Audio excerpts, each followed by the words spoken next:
জাহের Alvi jail থেকে মুক্তি পেয়ে তার সন্তান রিজিকের সাথে তার প্রোফাইলে কয়েকটি ছবি শেয়ার করেছেন, যেখানে তিনি লিখেছেন তার রাজ্যে তিনি আবার ফিরে এসেছেন এবং বাবা ছেলের ঘনিষ্ঠতা ছবিতে অনেকজনই তাদেরকে শুভেচ্ছা জানাচ্ছেন।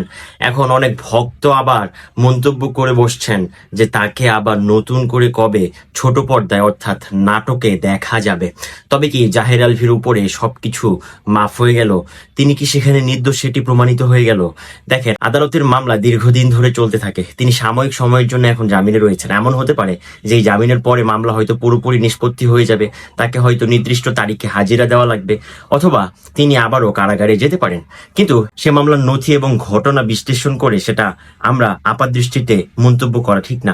সেখানে জাহের আলভী তার সন্তানকে নিয়ে যারা আসলে চেয়েছিলেন, এবং জাহের আলভী বারবার বলেছিলেন তার সন্তানের জন্য হলেও তিনি বাঁচতে চান, তবে কি তার সন্তানকে নিয়ে তিনি সবকিছু ভুলে শুধুমাত্র সন্তানকেই সময় দিবেন, নাকি তিনি আবার ফিরে আসবেন ইন্ডাস্ট্রিতে? দেখা যাক সেটি, এবং আপনি কি চান সেটি কিন্তু মন্তব্য করে অবশ্যই জানাবেন।